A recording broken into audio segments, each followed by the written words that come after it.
வணக்கம் நேயர்களே. இன்றைய விவாத அரங்கம் நிகழ்ச்சியில் சந்திப்பதில் மகிழ்ச்சி. இன்றைய விவாத அரங்கத்தில் நாம் விவாதிக்க இருக்கின்ற தலைப்பு, இன்று தமிழர்களுடைய பண்பாடு எது என்று இந்த சமூகத்திற்கு தெரிகிறதா? நாம் பண்பாடு என்று நினைத்துக் கொண்டிருக்கின்ற பல்வேறு விஷயங்கள் உண்மையில் நம் பண்பாடுதானா? தமிழர் பண்பாட்டில் ஆணாதிக்க கூறுகளுக்கு இடம் இருக்கிறதா? தமிழர் பண்பாட்டில் சாதிய கூறுகளுக்கு இடம் இருக்கிறதா? தமிழர் பண்பாடு என்று நாம் கூறுவதில் வேறு எதுவும் மத பண்பாடுகள் இருக்கிறதா? இந்துத்துவ கூறுகள் இருக்கிறதா? ஏனென்றால் தமிழர் பண்பாடு என்று எதையெல்லாம் கூறுகிறோமோ அது எல்லாவற்றையும் இந்துத்துவம் தன்மையப்படுத்திக் கொண்டு இது இந்துத்துவ பண்பாடு என்றும் கூறுகிறார்கள். ஆக இதை எவ்வாறு நாம் பகுத்து பார்க்க வேண்டும்? அல்லது இந்துத்துவ கூறுகளுடன் தான் தமிழர் பண்பாடு இருக்குமா? அதைத்தான் நாம் பேண வேண்டுமா?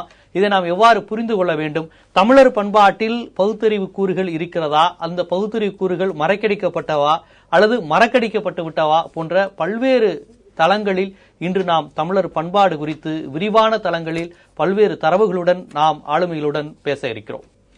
இந்த விவாத அரங்கில் கலந்து கொண்டு தங்களது கருத்துக்களை தெரிவிப்பதற்காக தமிழ் தேசிய விடுதலை இயக்கத்தினுடைய ஒருங்கிணைப்பாளர் தியாகு அவர்கள் நமது அரங்கிற்கு வந்திருக்கிறார்கள். திராவிட கழகத்தினுடைய முக்கிய உறுப்பினர் ஐயா அறிவுக்கரசு அவர்களும் இந்த தளத்தில் தமிழர் பண்பாடு எதை நாம் பின்பற்ற வேண்டும் என்கின்ற தளத்தில் பேச இருக்கிறார். ஐயா சிவமுருகேசனார் அவர்களும் சத்தியவேல் முருகனார் அவர்களும் இந்த விவாதத்தில் தமிழர் பண்பாடு எது என்பதை நாம் சரியாக புரிந்து கொள்ள வேண்டும் என்கின்ற தளத்தில் விரிவாக பேச இருக்கிறார். மேலும் தமிழ் உணர்வாளர் ஐயநாதன் அவர்களும் இந்த விவாத அரங்கில் இன்னும் சிறிது நேரத்தில் இணைய இருக்கிறார். இவர்களுடன் இணைந்துதான் இந்த விவாத அரங்கம் விரிவாக பயணிக்க இருக்கிறது. உங்களிடமிருந்த இது இப்ப தமிழர் பண்பாடு அப்படின்னு வரும்போது இங்க பல்வேறு விஷயங்கள் இருக்கு. அதாவது இங்க சமஸ்கிருத எதிர்ப்பு இருக்கு, அப்படி ஒரு பாரம்பரியம் இருக்கு. இங்க மற்ற இப்ப தெலுங்கு தேசிய இனம், கேரள தேசிய இனம் இவங்கெல்லாம் இந்த அளவுக்கு சமஸ்கிருத எதிர்ப்பு, இங்க வேறு சில இங்க பண்பாட்டு படையெடுப்பு இது போன்ற விஷயங்கள்லாம் அங்க இல்ல. ஒருவேளை உங்களுக்கு தெரிஞ்சிருக்கலாம், இருந்திருக்கலாம், இந்த அளவுக்கு வீரியமா இருந்திருக்குமான்னு தெரியல. இந்தியாவுக்கே இந்த தமிழ்நாடு தான் எப்ப பார்த்தாலும் இந்த எதிர்ப்பு குரல் அதிகம் வர்றது அப்படிங்கிற ஒரு இது உண்டு. இந்த விஷயத்துல தமிழ்நாட்டுல இருந்து மட்டும்தான் இது ஒரு புத்தாண்டு அப்படிங்கும் போது இல்லைங்க இது ஆரிய இதுதான், இது நமக்கு கிடையாது அப்படின்னு சொல்லக்கூடிய ஒரு குரல் வரும். அப்புறமேட்டு திருமணம் தாலின்னு வரும்போது தாலி தமிழர் பண்பாடான்னு ஒரு வாதம் வரும். இப்படி எல்லா தளங்களிலுமே எது தமிழர் பண்பாடுங்கிறதுலே இந்த சமூகத்துக்கு ஒரு பல்வேறு குழப்பங்கள் கேள்விகள் இருந்து கொண்டே இருக்கு. இதை நீங்க எப்படி பாக்குறீங்க? தமிழர் பண்பாட்டில் ஆரிய கூறுகள் இல்ல அவர்கள் விமர்சிக்கிற இந்துத்துவ கூறுகள் இதெல்லாம் கலந்து விட்டதா? பண்பாடு என்றால் என்ன என்பதை நாம் புரிந்து கொள்ளணும்.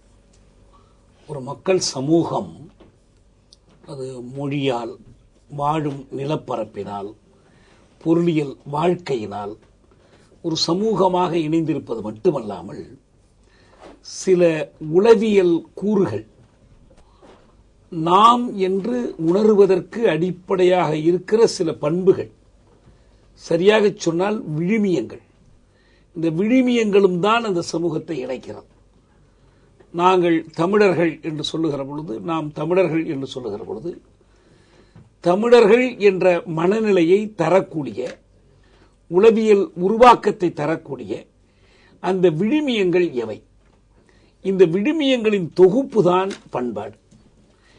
இந்த பண்பாட்டினுடைய வெளிப்பாடுகளாக சில சடங்குகள், சில பழக்க வழக்கங்கள், சில நடைமுறைகள் இருக்கும். ஆனா இதையே அந்த சாரம், பண்பாட்டினுடைய சாரத்தையும் பண்பாட்டினுடைய வடிவங்களையும் நாம் குழப்பிக் கொள்ளக்கூடாது.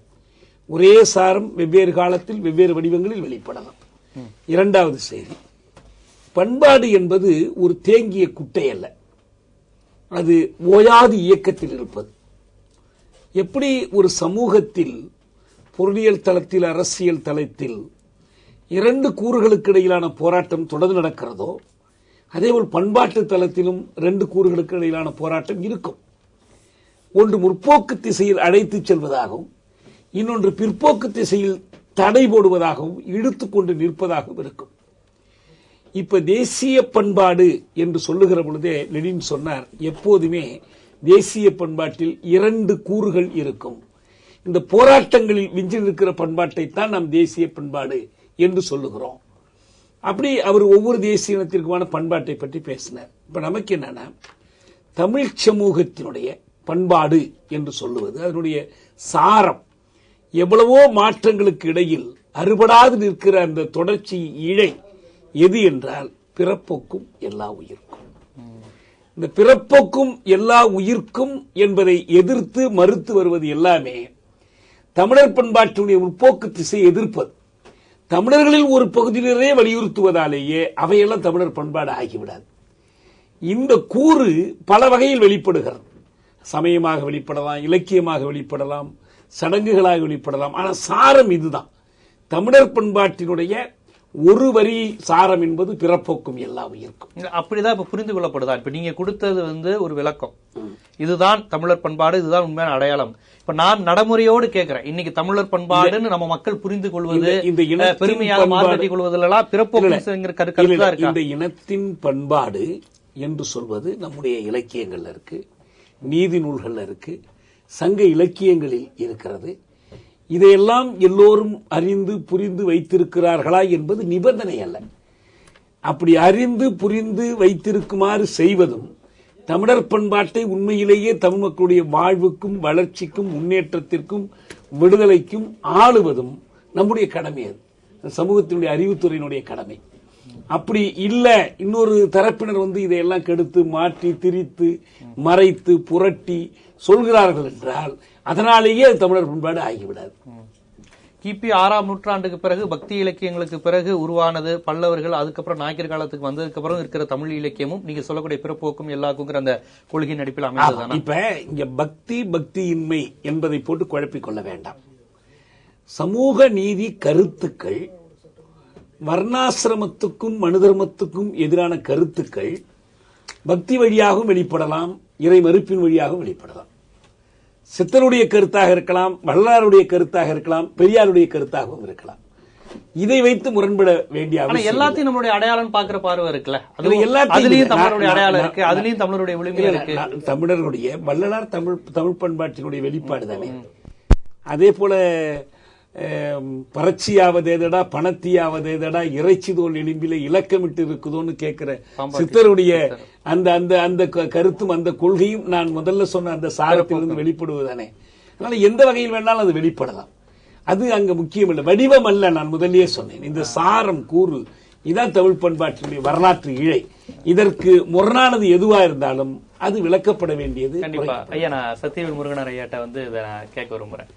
நம்ம தமிழர் பண்பாடு, இந்த தமிழ் தேசியம் பேசும்போது சில அமைப்புகள் வைக்கிற விமர்சனம் அதாவது நம்மளுடைய மொழி நம்ம பண்பாடு அப்படிங்கிறதுக்காக சில பழமை கருத்துக்களை அப்படியே ஏற்றுக்கொள்ள முடியுமா? குறிப்பா அந்த பெண் விடுதலை கருத்துக்கள், அதாவது இங்க இந்த கற்பு, கலாச்சாரம், பத்தினித்தன்மை போன்ற பல்வேறு விஷயங்கள் நம்ம தமிழ் இலக்கியத்தின் ஆதாரம் கொண்டே இவர்கள் இன்று வரை நடைமுறைப்படுத்துகிறார்கள். இதுதான் தமிழர் பண்பாடு அப்படிங்கிற ஒரு விஷயம் தொடர்ந்து சொல்லப்பட்டு வருது, தொடர்ந்து விமர்சனம் சொல்லுது. நீங்க அதை எப்படி பாக்குறீங்க? இலக்கியங்களா ஆண் பெண் சமத்துவம் இருக்கா, இல்ல ஆணுக்கு பெண் இழைப்பானவள் தான்ங்கிற ஒரு கருத்து இருக்கா? நம்முடைய சங்க இலக்கியங்கள் 10 பாட்டும் 8 தொகையும் அந்த நிலையிலே நாம் பார்க்க வேண்டியவை. அதிலே ஒன்றாக வருகிற கலித்தொகை சொல்லுகிறது, பண்பெறப்படுவது பாடறிந்து ஒழுகுதல் என்று சொல்லுகிறது. ஆகவே இந்த நிலைமைகள் எவ்வது உறைவது உலகம் அவ்வது உறைவது அறிவு என்று சொன்னார் வள்ளுவருடைய திருக்குறள் படிதான் அதுவும் அந்த பாடறிந்து ஒழுகுதல் என்று அவர் இன்னொரு வகையிலே சொல்லியிருக்கிறார். ஆகவே பாடறிந்து ஒழுகி இருப்பதுதான் பண்பு என்று சங்க இலக்கியம் எடுத்து சொல்லுகிறது. அப்படியானா அது பாடறிந்து ஒழுகி இருக்க வேண்டும். பாடறிந்து ஒழுகி இல்லாமல் அந்த வார்த்தை வராது. அது ஒரு விளக்கத்தை சொல்லுகிறது. அப்படின்னா நிச்சயமா அவங்க அதுல அனுபவம் பெற்ற காரணத்தினால அந்த அனுபவத்தை அவங்க அற்புதமான ஒரு காலத்தால் நிற்கக்கூடிய ஒரு வரிகளாக மாற்றி கொடுக்கிறார்கள். அப்படிதான் கலித்தொகை சொல்லும் பொழுது பண்பெறப்படுவது பாடறிந்து ஒழுகுதல் என்று சொல்லுகிறார். இப்பொழுது இருக்கிறவர்கள் என்ன நினைக்கிறாங்கன்னா, ஏதோ பழந்தமிழர்கள் எல்லாம் அவர்களுக்குள்ளே மிகப்பெரிய வேற்றுமைகள் இருந்ததாகவும், ஆண் பெண் வேற்றுமைகள், பாலினத்தால் வந்த வேற்றுமைகள் இருந்ததாகவும், அதே போல ஜாதி வேற்றுமைகள் இருந்ததாகவும் இப்பொழுது கருதுவது என்பதுதான் எனக்கு விசித்திரமாக இருக்கிறது. என்ன காரணம்னா, அவர்கள் யாருமே சங்க இலக்கியத்தை பாராதவர்களாக இருக்கிறார்கள். இந்த ஒரு குறிப்பாக ஒன்றை சொல்ல வேண்டுமானால், சங்க இலக்கியங்களில் பார்த்தீங்கன்னா இந்த ஜாதி என்பது கிடையவே கிடையாது. ஜாதி என்பது இந்த பிறப்புக்கும் எல்லா உயிர்க்கும் என்கின்ற அந்த வார்த்தை திருவள்ளுவர் வாயிலிருந்து வருகிறது என்று சொன்னால் அவர் முதலிலே அதை ஆரம்பித்தவர் அல்ல என்பதை நாம் முதலிலே புரிந்து கொள்ள வேண்டும். இது காலங்காலமாக அந்த தமிழ் சங்கம், முதல் தமிழ் சங்கம் எப்பொழுது ஆரம்பித்தது என்று அலெக்சாண்டர் கோந்த்ரதோ என்கின்ற அந்த கடலடி ஆய்வு அதன் மூலமாக கண்டுபிடித்து கிமு 18,000 என்று கண்டுபிடித்து சொல்லியிருக்கிறார். தி ரிடல்ஸ் ஆஃப் தி 3 ஓஷன்ஸ் என்று முக்கடல் புதிர் என்று எடுத்து எழுதியிருக்கிறார். அதில் தலைச்சங்கம், அந்த பக்ருடி ஆறு இருந்த இடத்தையெல்லாம் அவர் ஆராய்ந்திருக்கிறார். அதில் இருக்கிற ஒரு இந்த பொருட்களை எடுத்து பார்த்து அதை C14 என்கின்ற முறையில், ரேடியோ கார்பன் என்கின்ற முறையில் அது டெஸ்ட் எடுத்து 18,000 BC என்று சொல்லுகிறார். இந்த 18,000 BCயில் அந்த தலைச்சங்கத்தில் என்ன பேசப்பட்டதோ அது தொடர்ச்சி, அவர் சொன்னது போல, தியாகம் சொன்னது போல, அதுக்கு ஒரு தொடர்ச்சி இருந்து கொண்டே இருக்கிறது. அந்த பண்புக்கு ஒரு தொடர்ச்சி இருந்து கொண்டே இருக்கிறது. அதில் இந்த பிற்போக்கு சக்திகளான அந்த சாதியை கொண்டு வந்து நுழைக்கிற சக்திகளுக்கு எதிராகவே அந்த சமூகங்கள் எல்லாம் போரிட்டு இருக்கின்றன. ஆனா இன்னைக்கு தமிழர் பண்பாடுன்னு சொல்றதுல இந்த பிற்போக்கு அமைப்புகளும் சேர்ந்து தமிழர் பண்பாடு சொல்லக்கூடிய ஒரு தன்மை இருக்கா இல்லையா? இல்ல, நான் ஒரு முக்கியமான விஷயம் சொல்றேன். இன்னைக்கு சொல்லுகிறவர்கள் என்று சொல்லுகிறீர்களே, அந்த சொல்லுகிறவர்கள் நுழைந்தவர்கள் சொல்லி நம்மை மாற்றியது. நம்முடைய இயற்கையான பண்பாடு அது அல்ல. கண்டிப்பா ஒரே நிமிடம். அறிவுரசை உங்கள்கிட்ட நான் முன்வைக்கிறது இன்னைக்கு தமிழர் பண்பாடு அப்படின்னு சொல்லும் போது அதற்கும் பகுத்தறிவாதிகளுக்குமான ஒரு முரண்பாடுங்கிறது வருது. அதாவது தமிழர்களுக்கான விஷயம், தமிழர் தலைவர் பெரியார், இது போன்ற விஷயங்கள் வைக்கிறது அவங்க தான். அதே சமயம் தமிழர் பண்பாடு அப்படிங்கிற முறையில அறிவுக்கு முரணா, அறிவியலுக்கு முரணா பல்வேறு விஷயங்களை அவங்க சொல்றாங்க. அது தமிழர் பண்பாடா இருக்கா இல்லையாங்கிறது ஒரு விதம். இப்படி சொல்வது கிடையாது. முதல்ல அந்த தமிழர் பண்பாடுங்கிறத தாண்டி நம்ம சயின்டிபிக்கா இருக்கிறோமா, ஆண் பெண் வேற்றுமையை களைய முயற்சிக்கிறோமா, இதை தான் நம்ம பார்க்கணுங்கிற வாதம் வருது. இந்த தமிழர் பண்பாடுன்னு இப்ப சமீபத்தில் சொல்லி கொண்டு இருக்கின்ற பலரிடம் நீங்கள் வேறுபடுகிற இடம் இது. கண்டிப்பாக ஐயா சொன்ன மாதிரி தலைச்சங்கம் 18,000 பொது ஆண்டுக்கு 18,000 ஆண்டுகளுக்கு முன்னாலேங்கிறாங்க. அது எந்த ஒரு ஆய்வினுடைய அடிப்படையில் அந்த காலம் குறிக்கப்பட்டது கிடையாது. இப்போ மற்ற எதுக்கும் காலத்தை நிர்ணயம் பண்ணுறதுக்காக கார்பன் டெஸ்ட்டுன்னு ஒன்று வச்சுருக்காங்க அறிவியலில். அந்த மாதிரி கார்பன் டெஸ்ட் பண்ணுறதுக்கு ஒன்றும் கிடையாது. ஆனால் நம்ம அறிவை வச்சு, பகுத்தறிவை வச்சு டெஸ்ட் பண்ணோம் அப்படின்னா கடவுளே உட்காந்திங்கன்னு பாட்டு எழுதியிருக்கான் இருக்கு தலைச்சங்கத்தில். அவர் திரிபுரம் எரித்த விரிசடை கடவுளே உட்காந்துருந்துருக்கிறார். அப்போ அது முழுக்க முழுக்க கற்பனைங்கிற மாதிரி ஆகிப்போகுது. அடுத்து தமிழக அரசில் ஒரு வெளியீடு ஒன்று விட்டுருக்காங்க. தலைச்சங்க காலம், இடைச்சங்க காலம், 3வது சங்க காலம். இந்த சங்க காலத்தினுடைய நாள் காலங்கள் அமைஞ்சிருக்குது பாருங்க. அது சில எண்கள் 50ஓ 55ஓ அதனுடைய தொகுப்பாகவே இருக்குது. எனவே அதை ஏற்றுக்கொள்வதற்கு இல்லைன்னு தமிழக அரசு சார்பாகவே ஒரு ஆவணம் இருக்குது. அது நீங்கள் இந்த கேள்வி கேட்டிருப்பீங்கன்னா அதை நான் கொண்டு வந்திருப்பேன்.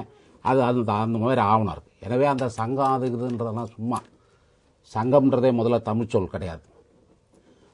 அது சமணர்களுடைய சாக்கிய மதத்தினுடைய அவர்களுடைய தோற்றம், அவர்களுடைய செயல்பாடுகளுக்கு பிறகு உருவாக்கப்பட்ட சொல். அது போய் நம்ம 18,000 ஆண்டுகளுக்கு முன்னால், இன்னும் சொன்னால் இன்றைக்கி இங்கே 20,000 ஆண்டுகளுக்கு முன்னால் அந்த பெயர் வச்சாங்கங்கிறதெல்லாம் ஏற்றுக்கொள்ள முடியாது. அடுத்தது ஐயா சரியான கருத்து சொன்னாங்க. இந்த சாதி வேறுபாடு அப்படிங்கிறது வந்தவங்களால ஏற்படுத்தப்பட்டது அப்படின்னு. ஆனால் அது கலந்து போயிடுச்சு. இங்கே அதைத்தான் நான் கேட்குறேன். ஐயா சொன்ன மாதிரி பிறப்புக்கும் எல்லா உயிர்க்கும்னு இருந்த சமுதாயம் எதையும் எப்பொருள் எத்தன்மை தாயினும் அப்பொருள் மெய்ப்பொருள் காண்பது அறிவுன்ட்டு வள்ளுவன் சொன்ன மாதிரி பார்க்க தவறியதனால வந்தது. அதெல்லாம் யார் யார் வாய் கேட்பினும் அப்பொருள் மெய்ப்பொருள் காண்பது அறிவுன்னு அவர் சொல்லியிருக்கிறார். அது எல்லாத்தையும் நாம் விட்டுட்டோம். வந்தவங்க சொன்னாங்க, அதனால் குறிஞ்சி திட்டுன்ற நூலில் புரட்சி கவிஞர் பாரதிதாசன் அதை நல்லா செழிப்பாகவே பாடியிருப்பார். அந்த மாதிரி வந்தவர்களுடைய கருத்துகள் இந்த தமிழ் சமுதாயத்தின் மீது திணிக்கப்பட்டு அதுதான் தமிழ் சமுதாயத்தினுடைய அடையாளம், பண்பாடு அப்படிங்கிற மாதிரி ஒரு பிரச்சாரம் திட்டமிட்டு செய்யப்படுகிறது. அப்படி திணிக்கப்பட்ட அடையாளங்கள் எதுன்னு நீங்க நினைக்கிறீங்க? தமிழர் பண்பாட்டு இது நம்ம தமிழர்கள் அடையாளம் அது கிடையாது, ஆனா இன்னைக்கு இதுதான் நம்மளுடைய அடையாளம்னு ஆண்களோ பெண்களோ இந்த தமிழ் சமூகமோ நினைக்கிற அளவுக்கு எப்படிப்பட்ட அடையாளங்கள் திணிக்கப்பட்டுன்னு நினைக்கிறீங்க? இப்போ நீங்க முதல்ல இந்த ஜாதி எடுத்துக்கங்க. அது போலவே ஆண் பெண் வேற்றுமை, ஆண் உயர்ந்தவன் பெண் தாழ்ந்தவங்க அப்படிங்கிறது அவங்களுடைய பண்பாடு, ஆரியர்களுடைய பண்பாடு. இன்னும் கேட்டாக்கா நாமெல்லாம் தாய் நாடுங்கிறோம், அவங்களை கேட்டீங்கன்னா தகப்ப நாடுன்னு. ஆமா, அந்த மாதிரி ஃபாதர் லேண்ட் அப்படின்னு பேசினவன் வரலாற்றில் அடால்ஃப் ஹிட்லர். அதுக்கடுத்து பார்த்தீங்கன்னா நம்ம எட்டயபுரம் சுப்பிரமணியம். இப்படித்தான் இருக்குது. எனவே அது ஒரு வகை. தாய் வழி சமுதாயம் எப்படி மாறி தந்தை வழி சமுதாயமாக வந்ததுங்கிறத எங்கெல்ஸ் ரொம்ப அற்புதமாக ஆய்ந்து நமக்கு தெரிவிச்சிருக்கிறார். அப்ப நம்ம சமூகம் தாய்வழி சமூகம் தான். ஆமா, இதுல வந்து ஆணாதிக்க கூறு கிடையாது தமிழ் சமூகத்துல. ஆமா, ஈன்று புறந்தல் எந்தரை கடனேன்ட்டு அந்த அம்மா சொல்லியிருந்தாலும் கூட அது ஒரு ஆண் தான் பாடுறாரு பொன்முடியார். அப்படி சொல்லியிருந்தாலும் கூட ஒவ்வொருத்தருக்கும் என்னென்ன கடமைகள்ன்றதெல்லாம் அவங்க வகுத்து சொல்லி இருக்கிறாங்க. அப்படி வாழ்ந்துகிட்டு இருந்த சமுதாயத்தில் பெண்களுக்கு ஒரு முக்கியத்துவமே இல்லாமல் ஆண்களுக்கு ஆண் குழந்தை தான் என் வீட்டில் பிறக்கணும், பெண் குழந்தை வேற எங்கேயாவது பிறந்துக்கிட்டோம் அப்படின்னு வேத வார்த்தைகள்லாம் எழுதி வச்சுக்கிட்டு இருக்கிற ஒரு ஆதிக்கம் தமிழ் சமுதாயத்தின் மீது ஆதிக்கம் செலுத்தின காரணத்தினால தான் கெட்டு போயிருக்கு. அதுக்கு காரணம் ஆண் குழந்தை பிறந்தா அவனுக்கு வந்து சூரிய லோகத்தில் இடம் இருக்குது, சந்திரலோகத்தில் இடம் இருக்குது, பிரம்மலோகத்தில் இருக்கு, 3 தலைமுறையிலையும் ஆண் குழந்தையா பிறந்தா இப்படியெல்லாம் இடம் இருக்குது அப்படின்னு அவங்க எழுதி வச்சுக்கிட்டு இருக்காங்க. அதை இவங்க கிட்ட சொன்ன உடனே இது அத்தனைக்கும் அடிப்படை என்னன்னு கேட்டீங்கன்னா இறப்புக்கு பின் ஒரு வாழ்க்கை அப்படின்ற ஒரு நம்பிக்கை. மறுமைங்கிறத தமிழ் சமூகமோ தமிழர் சமயமோ ஏத்துக்குதா? மறுமைனா இப்போ மறுமை அதான் இறந்ததுக்கு அப்புறம் ஒரு வாழ்க்கை இருக்குங்கிறத எல்லா மதங்களும் ஏத்துக்குது.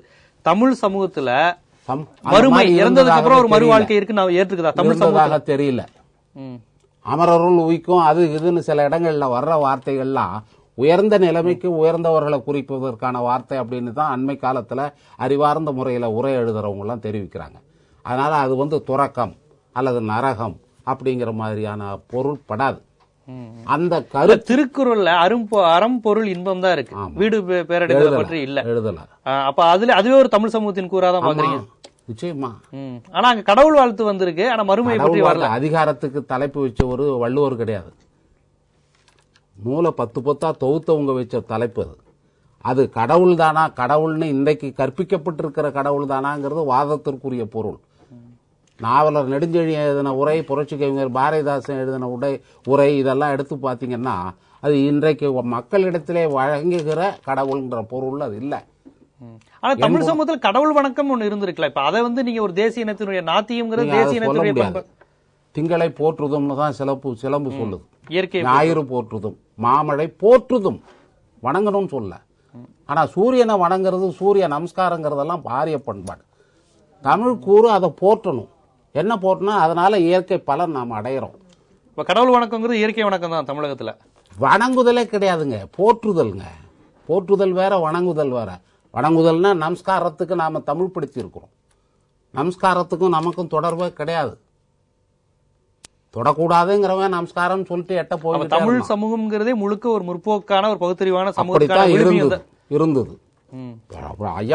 இன்னைக்கு அப்படி இல்ல. இன்னைக்கு நிறைய மாற்றிருக்காங்க. நீங்க சொன்ன மாதிரி அந்த பக்தி இலக்கியம்ங்கிற பேர்ல வந்து குரங்கு மாதிரி குரங்கு குட்டியை பிடிச்சிக்கிற மாதிரி பிடிச்சிக்கோ, பூனை குட்டியை பிடிச்சிக்கிற மாதிரி பிடிச்சிக்கோ அப்படின்னு வைணவன் சொல்லி கொடுத்து, சிக்கனை பிடித்து கொண்டதை பத்தி சிவன் சொல்லி கொடுத்து, இந்த 6 மதங்களுடைய கூறு மக்களை கூறு போட்டு, அதனாலதான் நாம கெட்டு போயிருக்கோம். தமிழ் பண்பாடுன்ற என்ன அப்படின்னு கேள்வி கேட்கிற நிலைமை இன்னைக்கு வந்திருக்கு. கண்டிப்பா. ஆயினா சார், நான் உங்கள்கிட்ட கேட்கறது வந்து இப்ப தமிழ் சமூகம் அப்படிங்கிறது ஒரு முற்போக்கான விழுமியம் உடையதுங்கிறத 3 பேருமே சொன்னாங்க. அதாவது ஐயா சொல்லும் போது சொன்னாங்க, பிறப்போக்கும் எல்லா உயிர்க்கும், இதுதாங்க தமிழ் சமூகத்தினுடைய பண்பாடு அடையாளம்லாம்.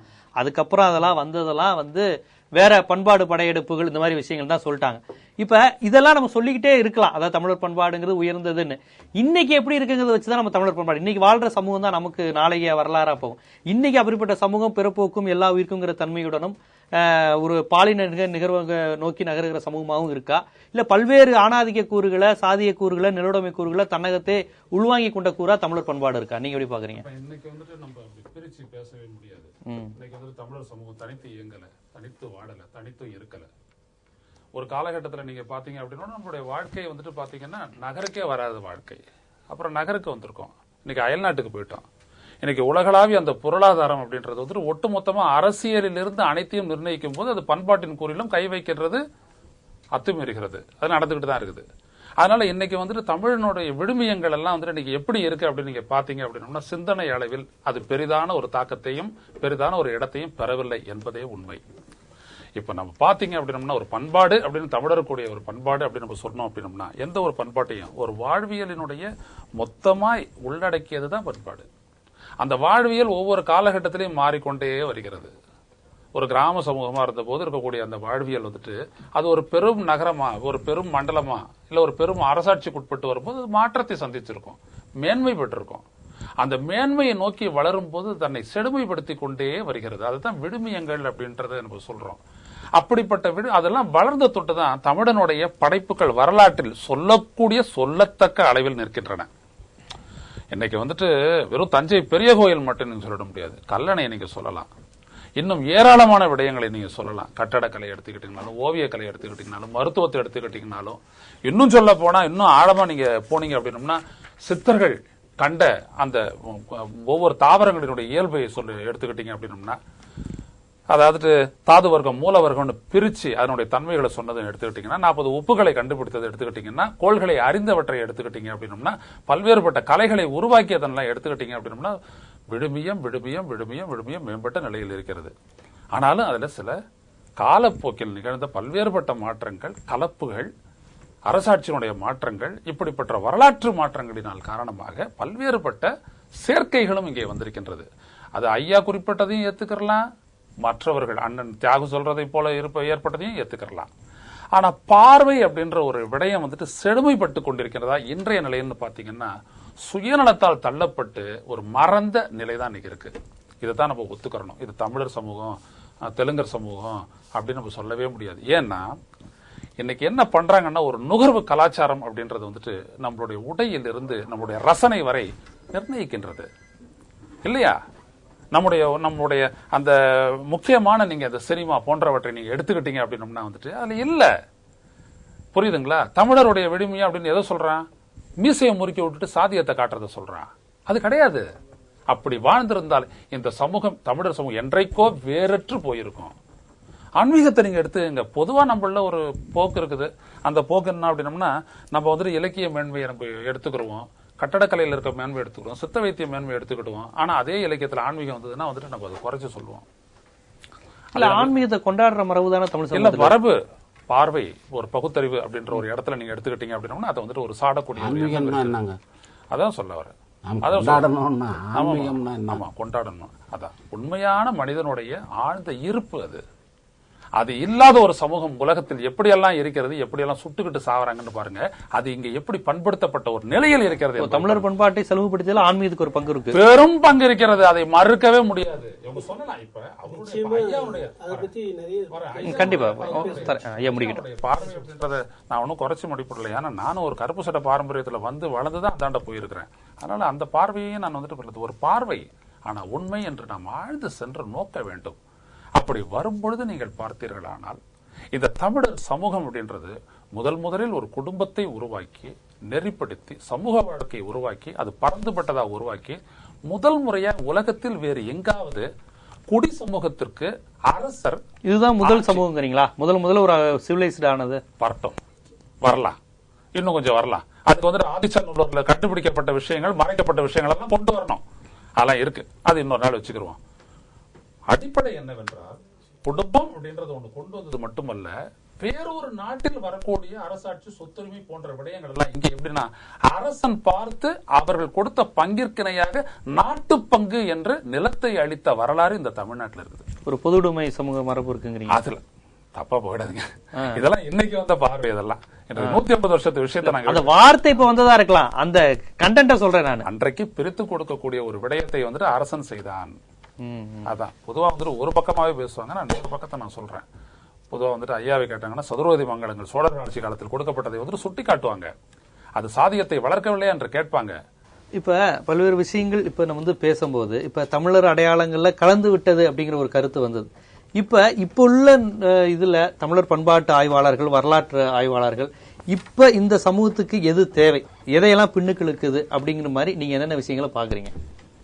முதன்மையாக சாதி, அதை ஒட்டி வரக்கூடிய வேற்றுமைகள், ஒடுக்குமுறைகள், பாகுபாடுகள். ஆதி காலத்தில் சாதி இருந்ததா? அதாவது உலகத்தில் ஆதி காலத்தில் வர்க்கமும் இல்லை, சாதியும் இல்லை, மனித குலம் தான் இருந்துச்சு. இது எல்லாம் இடையில் வந்தவை தான், வரலாற்று போக்கில் இடையில் வந்தவை தான். அடிமை சமூகம், அடிமை உடைமை சமூகம் போல இங்கே ஒரு சாதி சமூகம் இடையில் வந்துச்சு. திணைவழி சமூகம் திரிந்த பிறகு வந்தது தான். ஆனால் முதலில் சாதிகள் என்பவை வெறும் தொழிற்பிரிவுகளாக இருந்து, வர்ண தர்மத்தினுடைய நுழைவுக்கு பிறகு அவை ஏற்றத்தாழ்வான, ஒன்றை ஒன்று இழிவாக கருதக்கூடிய அல்லது உயர்வாக கருதக்கூடிய இந்த வேற்றுமைகள் பிறகு வந்துச்சு. தொடக்கத்தில் சாதிகள் என்பது வெறும் வேலை பிரிவினை, ஒரு சாதி தொன்மம் என்று சொல்றாங்க பாருங்க, அது அப்படிதான் இருந்திருக்கு. பின்னால்தான் அந்த மாற்றங்கள் வந்திருக்கு. அதனாலதான் நமக்கு இந்த ஆரிய படையெடுப்புக்கு முன்னாலேயே உள்ள இலக்கியங்கள்ல சாதி பற்றிய குறிப்புகள் இருக்கு. அதனால வேண்டி ஆரிய படையெடுப்புக்கு முன்னாடி உள்ள குறிப்புகள்ல சாதி இருக்கு இருக்கு இருக்கு இருக்கு சாதி என்ற ஒரு குறிப்பு தான் இந்த அடிப்படையில் தான். கல்லாமல் குளவிச்சை குளம்ங்கிற பேர்லயே வேறு பேர்லயே இருக்கு. ஆனா இதே மாதிரி பிறப்பின் அடிப்படையில் பாகுபாடு பார்க்கக்கூடிய அமைப்பு இருந்ததா? இல்ல, பிறப்பின் அடிப்படையில் பாகுபாடு அல்ல, பிறப்பின் அடிப்படையில் தொழிலை வரையறுக்கிற இன்னார் இன்ன தொழில் செய்வது என்பது தொடர்ச்சியா வருது. ஒரு தகப்ப மகனுக்கு சொல்லிக் கொடுக்கும், மகன் பிள்ளைக்கு சொல்லி அப்படி வரிசையா வருது. செய்தொழில் வேற்றுமை தான், செய்தொழில் வேற்றுமை தான் அது இருந்துச்சு. அது இப்படி ஏற்றத்தாழ்வானதாகவும் மனிதனை உயர்வு தாழ்வு கற்பிக்கக்கூடியதாகவும் மாற்றியதுதான் ஆரிய பண்பாடு. எனவே நம்ம ரெண்டையும் குழப்பிக் கொள்ள வேண்டியதில்லை. இதில் இன்னைக்கு தொடர்ந்து நம்மை பிடித்து ஆட்டிக் கொண்டிருப்பது, உள்ளிருந்து கொள்ளும் குடும்பகையாக இருப்பது இந்த சாதியம்தான். இதை ஒழிப்பதுதான் சமூக நீதிக்கு அடிப்படையாக இருக்கிறது. இதனுடைய தனித்தன்மையா இருப்பதே என்னன்னா, பொருளுற்பத்தி முறையில் ஏற்படக்கூடிய மாற்றங்கள், அரசுகளில் ஏற்படக்கூடிய மாற்றங்கள், அரசியல் அமைப்புகளில் ஏற்படக்கூடிய மாற்றங்கள், இவை எல்லாவற்றையும் கடந்து தன்னை நிலைக்க வைத்துக் கொள்ளுகிற அந்த ரெசைலன்ஸ், தன்னை தக்க வைத்துக் கொள்ளுகிற ஒரு வலிமை அதற்கு இருக்கு, சாதியத்துக்கு இருக்கு. அதனுடைய வலிமையே அதுதான் கொடுமையானது இங்க. இப்ப அதுதான் இந்த அதனுடைய அது வெறும் பண்பாடா மட்டும் இல்லை, அது அடித்தளத்திலும் மேற்கட்டுமானத்திலும் இருக்கு, பொருளியல் அமைப்பிலும் அது தங்கி நிற்கிறது. அதுதான் அம்பேத்கர் கூர்மையா வெளிப்படுத்தினார். அதே போல அதனுடைய பிரதிபலிப்பாக பண்பாடு, அரசியல், இலக்கியம் எல்லா தளங்களிலும் அது நீடிக்கிறது. இதுதான் தடை. தமிழர் பண்பாடு என்ற ஒரு முழுமைக்கு, தமிழர் என்ற ஓர்மைக்கு, தமிழர் பண்பாட்டினுடைய வளர்ச்சி கூறுகளுக்கு, அதனுடைய முற்போக்கு திசை வழிக்கு தடையாக இருப்பது இதுதான். அதை வெறும் பண்பாட்டு தளத்தில் மட்டும் நாம் வீழ்த்திவிட முடியாது. இப்போ உதாரணமாக முதலியே நான் சொன்னேன், இந்த சமூக நீதிக்கான குரல் என்பது, சமத்துவத்துக்கான குரல் என்பது, அது ஆன்மீகத்தின் வழியாகவும் வரலாம், நாத்திகத்தின் வழியாகவும் வரலாம். இது வெறும் பகுத்தறிவு மட்டும்தான் என்று சொல்வது என்பது உலக வரலாற்று போக்குக்கு முரணானது. ஏன்னா ஆதி மனிதன் இயல்பாகவே அச்சத்தினாலும் அறியாமையினாலும் அவனுடைய இயற்கை வழிபாட்டை தொடங்கி, நீங்க சொல்றது மார்க்சியம் பரவி இருக்க நாடுகளுக்கும் பொருந்துமா? நீங்க எல்லா நாடுகளுக்கும் பொருந்தும். சோவியத் ரஷ்யாவில் கூட பெரும்பாலானவர்கள் நாத்தியர்களா மாறிடல. அல்பேனியான்னு ஒரு நாட்டினுடைய தலைவர் என்வர் ஹோசா என் நாடு நாத்திக நாடுன்னு அறிவித்துக் கொண்டார். நம்முடைய விடுதலையில் கூட அதை பாராட்டி தலையங்கள் நாங்கள் உலகத்தில் ஒரே ஒரு நாடு நாத்திக நாடுன்னு அறிவித்து, மிக குறுகிய காலத்திலேயே அது எல்லாம் தப்புன்னு தெரிஞ்சு அந்த யுகோஸ்லாவியாவினுடைய ஒரு பகுதி கொசாவா, அல்பேனியர்கள் தான் அவங்களும், அந்த பகுதி இன்னொரு பகுதி அல்பேனியா. அப்ப அது உண்மையில் அப்படி நடக்கல, உண்மையில் அப்படி நடக்க முடியாதுன்னு தான் நான் கூறுறேன். இதுக்கு ஒரு நீண்ட காலம் பிடிக்கும். மார்க்ஸ் மிக அழகா சொல்றாரு, மதம் என்பது புற உலகின் பிரதிபிம்பம், புற உலகம் அங்கு தலைகீழாக நிற்கிறது, அவ்வளவுதான். மனிதனுக்கு, சமூகத்திற்கு நான் சொல்றேன், மனித கூட்டத்திற்கு, தனி ஒவ்வொரு மனிதனுக்கும் நான் சொல்லல, அவனுக்கு ஒரு ஆன்மீக வாழ்க்கை தேவைப்படுகிறான். அதில் தான் அவன் ஆறுதல் கொள்கிறான். மதம் அபின் என்று சொல்வது கூட என்ன அர்த்தத்தில், அது உடலை கெடுக்குதுங்கிற அர்த்தத்தில் இல்ல, அவனை ஒரு மயக்கத்தில் ஆழ்த்த வேண்டியிருக்கு, அவனுக்கு துயர துன்பங்களில் இருந்து அவனுக்கு அது ஒரு வழிகாட்ட வேண்டியிருக்கு. இன்னும் சொல்ல போனால் இந்த மத கோட்பாடுகள், மதத்தினுடைய தொன்மங்கள் என்பவை நிஜ வாழ்க்கையை கற்றுக்கொள்வதற்கு நமக்கு உதவும். இப்ப நீங்க விவிலியத்தை பற்றி பேசணும். விவிலியத்தினுடைய ஆதியாகமம் ஒரு ஆணை படைத்து ஆணின் விலா எலும்பை உடைத்து பெண்ணை படைத்தாருங்கிற கருத்து என்பது, ஆண் நேரடியாக ஆதாம் இறைவனின் படைப்பாகவும் அவனுக்கு கட்டுப்பட்டவளாக அவனின் அங்கமாக இவளும், இப்ப நம்ம இங்கே நம்முடைய வேதத்துல சிவன் சிவனியத்துல வர்ற மாதிரி அந்த மாதிரி ஒரு கருத்தா வருது. இங்க அதே போல புருஷ சூக்தத்துல 4 வகை சொல்றாங்கன்னா அது ஒரு வெறும் கற்பனை கட்டுக்கதை என்பது மட்டும் பார்த்தா போதும். இதைத்தான் இன்னைக்கு இருக்கக்கூடிய, அதாவது இன்னைக்கு இருக்கக்கூடிய பொதுவா இதுக்கு எதிர் அரசியல் செய்யக்கூடியவர்கள், நாத்திகர்கள், மார்க்சியவாதிகள், இந்த எந்த பேரில் வைத்துக் கொண்டாலும் அவர்கள் என்ன சொல்றாங்க, அடிப்படையில இது ஒரு ஆண் பெண் சமத்துவத்தை பேணுவது கிடையாது, இதுன்னு சொல்லும் போதே நீங்க இயல்பிலே ஒரு ஏற்றத்தாழ்வு, இயல்பா ஏற்றுக்கொள்கிற மனநிலைக்கு நாம் என்ன சொல்றோம்னா, இப்ப அந்த விவிலியம் எழுதப்பட்டது என்பது இப்படி ஒரு ஏற்றத்தாழ்வை நியாயப்படுத்துவதற்கான ஒரு படைப்பு கோட்பாடு. அது புருஷ சூக்தம் என்பது வர்ண வேறுபாட்டை நியாயப்படுத்துவதற்கான ஒரு கோட்பாடு. அது ஆனால் இந்த கோட்பாடு எதற்காக தேவைப்படுகிறது என்றால், ஏற்கனவே இப்படி இல்லாத ஒரு சமத்துவ நிலையில் இருப்பதை குலைப்பதற்கு தான் இந்த கோட்பாடு கொண்டு வரப்படுது. அதை நியாயப்படுத்த வேண்டியிருக்கு. வேதத்தின் பெயரால், கடவுளின் பெயரால், இலக்கியத்தின் பெயரால், மதத்தின் பெயரால், சூக்தங்களின் பெயரால் நியாயப்படுத்துவதற்கு தான் தேவைப்படும். அதிலிருந்து என்ன தெரிகிறது என்றால், இது என்றைக்கும் இப்படியே இருந்தது அல்ல. ஏன்னா இப்ப இது எல்லாமே மனிதன் தோன்றிய காலத்திலிருந்து, வேதங்களும் வந்து தோன்றிய காலத்திலிருந்து இல்லை. இவையெல்லாம் இடையில் வந்தவை தான். இடையில் வருவது எதற்கான? இதை நியாயப்படுத்துவதற்கு. இதற்கு எதிர்கருத்துக்கள் அதே காலத்தில் வருகின்றன, பல வடிவத்தில் வருகின்றன. இதற்கு எதிராக நீதியை, சமத்துவத்தை நிலைநாட்டுகிற கருத்துக்கள். இப்ப நந்தனுடைய ஆன்மீகத்தை நாம் என்ன எடுத்துக்கொள்றது? அது ஒரு சாதி ஆதிக்கத்துக்கு எதிரான ஒரு கலகம். அன்றைக்கு வந்து அவன் அரசியல் கட்சி அமைச்சு, சங்கம் அமைச்சு அதை காட்டியிருக்க முடியாது. எதிர்கருத்தையும் இலக்கியத்திலிருந்து தான் தேடணுங்கிறீங்க. இலக்கியத்திலிருந்து அந்த ரெண்டுமே வரும். ஆன்மீகமும் வளர்க்குதுன்றாங்க, அதுக்காக சொல்றாரு. வர்க்க போராட்டத்தினுடைய வரலாறு தான் வரலாறு நெடுகிலும்னு சொன்னா, நம்முடைய தமிழ் சமூகத்தில், இந்திய சமூகத்தில் நீதிக்கும் அநீதிக்குமான போராட்டத்தின் வரலாறு தான் எல்லா இலக்கியங்களிலும், எல்லா சமய கோட்பாடுகளிலும் பரவி கிடக்கிறது. இதை நாம் சரியா அடையாளம் கண்டு கொண்டு மக்கள் ஒற்றுமையை இதன் பேரில் குலைத்து விட முடியாது. ஒரு தமிழ் தேசிய விடுதலை என்பது நாத்திக தமிழர்களை மட்டும் கொண்டு சாதிக்கப்படுவதல்ல. அல்ல, தமிழ் சமூகத்தினுடைய பெரும்பான்மையை நாம் நாத்திகர்களா மாற்றுகிற வரைக்கும் சாதி இருந்துட்டு போகட்டும், தமிழர் விரோத பண்பாடு இருக்கட்டும் என்று நாம் விட்டுவிட முடியாது. எனவே நான் நாத்திகனாய் இருப்பது வேறு. ஆனா தமிழ் சமூகம் முழுவதுமே நாத்திக சமுதாயமா மாறுகிற வரைக்கும் நம்ம காத்திருக்க முடியாது. வரலாம், தெரிந்தவர்கள் அதை பரப்ப வேண்டிய கடமை இருக்குல்ல, தாராளமாக கற்பலாம். அதுல எந்த தடையும் கிடையாது. தமிழ் பண்பாட்டின் ஒரு கூறுதான் அதுவும் நான் சொல்றேன். உங்களிடம் கேட்பது, இப்ப அடிப்படையில மனிதர்கள் வாழ்க்கையில திருமணம் அப்படிங்கிறது ரொம்ப முக்கியமானது. இன்னைக்கு தமிழ் சமூகத்துல திருமணம் அப்படிங்கிற விஷயத்துல வந்து எந்தெந்த விஷயங்களா நம்ம பண்பாட்டு கூறு இல்ல, பண்பாட்டு படையெடுப்பா இருக்குன்னு நீங்க பாக்குறீங்க? அவங்க வந்து ஆரிய பண்பாட்டில் வந்து திருமணத்தை விவாகம்னு சொல்லி அதுக்கு சில இதெல்லாம் வச்சிருக்காங்க. அந்த மாதிரி தமிழர்களுக்கு ஒரு திருமண முறை இல்லை. தமிழர்களுக்கு என்று ஒரு திருமண முறை இல்லைங்கிறீங்க? வகுக்கப்பட்ட ஒரு கோடுன்னு சொல்றோம்ல, அந்த மாதிரி ஒரு நூல் இல்லை. இதை பார்த்து தான் அதை செய்யணுன்ற மாதிரி இல்லை. சிலம்புல சொல்றான், அவன் மாமது பார்ப்பான் மரவழி காட்டிடார், தீவலம் வந்து சுத்தி வந்து கல்யாணம் பண்ணிட்டாரு, அதை பார்க்காதவங்க கண்ணு என்னையா கண்ணுன்ட்டார். கோவலன் கொலை உண்ட பிறகு கண்ணகி என்ன பண்ணால்னாக்க கை வளையல்களை உடைச்சாங்கிறான். தாலியை கழட்டினதாக சிலம்புல இல்ல, தமிழ் இலக்கியங்கள்ல. சிலப்பதிகாரம் கிபி 4ஆம் நூற்றாண்டு 5ஆம் நூற்றாண்டு தானே சிலப்பதிகாரம்? சிலப்பதிகாரம் அந்த களப்பிரர் காலத்துல 2ஆவது நூற்றாண்டு, கிபி 2ஆம் நூற்றாண்டு. களப்பிரர் அதுக்கு பின்னாடி வர்றாரு. களப்பிரர் காலத்து இலக்கியங்களே நமக்கு கிடைக்க விடாம பண்ணிட்டாங்க. ஏன்னா அவன் சதுர்வேதி மங்கலங்கள் எல்லாம் திரும்ப எடுத்தான். அதனால அதை வந்து களப்பிரர் காலம் இருண்ட காலம்னு திட்டமிட்டு இங்க வரலாறு ஆரியத்துக்கு எதிரான போராட்டம். ஆமா ஆமா, அதாங்க சதுர்வேதி மங்கலத்தை திருப்பி எடுத்தாங்க. இறையிலி மங்கலம் எது கொடுத்தானோ எல்லாத்தையும் எடுத்தான். என்னடா நீ விதைக்காத விளையும் கழனிக்கு என்னத்துக்கு உனக்கு 1000 ஏக்கர் அப்படின்னு காட்டான். அதனாலேயே அவனை வந்து இருண்ட காலம். ஆமா, நீங்க வந்து இவரை படிச்சீங்கன்னு சொன்னா நம்ம மயிலை வெங்கடசாமி அற்புதமா எழுதியிருப்பார். அதனால அந்த காலத்து இது இல்ல. அதுக்கு பின்னாடி வந்து புராணங்கள்ல தான் திருமணம் வருது. குறுந்தொகையில திருமணம் நடக்கின்ற பொழுது என்ன சொல்றாங்க, மணப்பெண்ணை உட்காந்து அலங்காரம் செய்து உட்கார வச்சு வயதான பெண்கள் அவங்க தலையில தண்ணீர் தெளித்து தலையில பூ சூடுறாங்க. பூச்சூடுனா தமிழ் பெண் திருமணமானதாக அடையாளம். திருமணம் ஆவதற்கு முன்னால தமிழ் பெண் பூ சூடக்கூடாதுன்ற பழக்கம். எப்படி வடநாட்டு பெண் திருமணத்துல பொட்டு வைக்கணும், திருமணத்துக்கு முந்தி பொட்டு வைக்கக்கூடாது. திருமணம் ஆனவளா ஆகாதவளான்னு வடநாட்டு பெண்ணை பார்க்கணும்னா நம்மால தாலியை ஒரு எக்கு தப்பா ஒரு இடத்துல தொங்க விட்டு எக்கி பார்த்து தெரிஞ்சுக்கோங்கிறான் பாருங்க.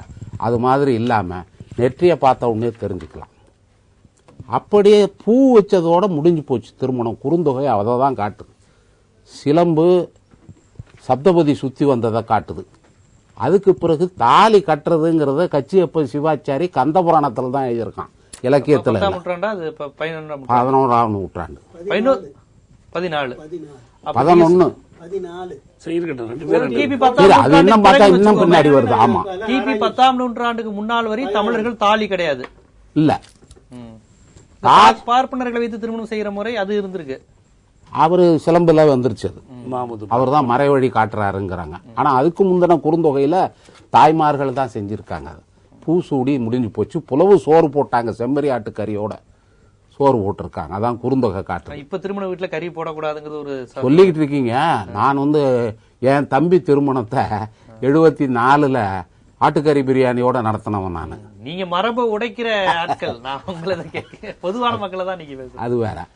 அப்போ கச்சியப்ப சிவாச்சாரியன் கந்த புராணத்துல தான் வருது. கந்த புராணத்துல 3 திருமணம் பேசப்படுது. பரமசிவன் பார்வதி திருமணம் பேசப்படுது, முருகன் தெய்வானையோட நடந்த திருமணம் பேசப்படுது, முருகன் குரத்தியோட நடந்த திருமணம் பேசப்படுது. பரமசிவன் பார்வதி திருமணத்துல தாலி காணும், முருகன் வள்ளி திருமணத்துல தாலி காணும், முருகன் தெய்வான திருமணத்துல தாலி வருது.